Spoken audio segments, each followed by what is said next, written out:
we're going to do a day on the theme of the path of joy, which is a beautiful theme really to be exploring.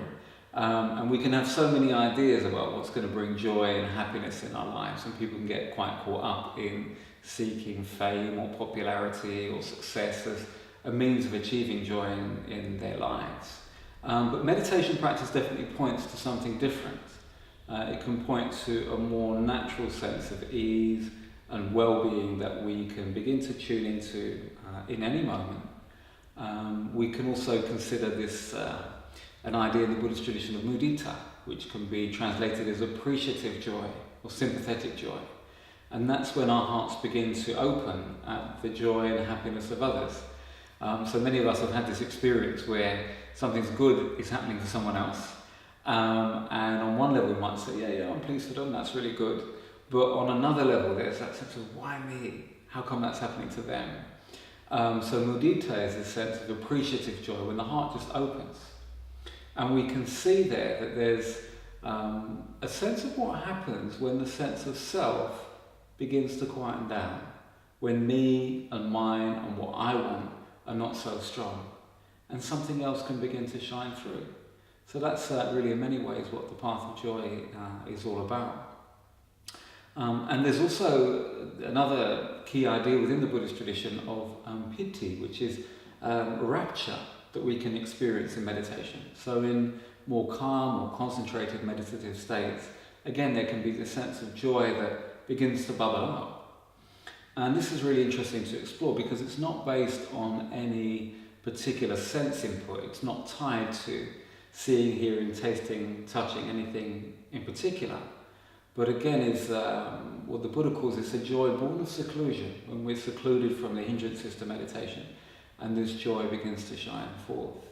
And so that quality is obviously very lovely in its own right, but also is a tool for insight, really, because it begins to illuminate how we can struggle, how we can suffer when there's a lot of clinging around, and how we can be free. Begins to show how much our mind in any moment is creating our reality, creating a sense of struggle or a sense of peace in any moment. And the key thing is not to know that theoretically, but to know that more and more in our own experience. And by sitting and walking in meditation, by spending the day in silence, we're really able to see how our own hearts and minds are operating, and really opening to these deeper truths and being able more and more to live from them. The retreat is organised by London Insight Meditation, who organise Vipassana days, Insight Meditation days in London.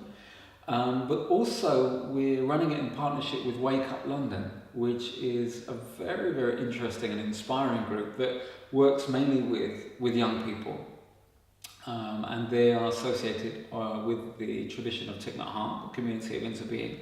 And it's really beautiful, really, for these different Buddhist traditions to be working together in this way.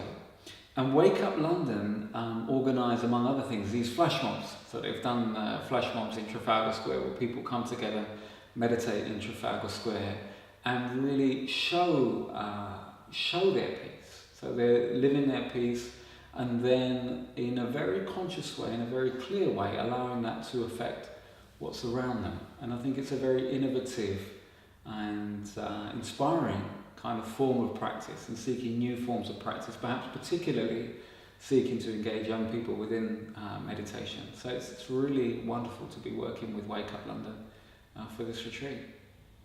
That's right, yeah, it's for young people. And we've defined that quite broadly in line with Wake Up London, so that's between 16 and 35. So yeah, it's just a really wonderful opportunity for people to come together, practice sitting meditation, practice walking meditation, and explore this theme of the path of joy.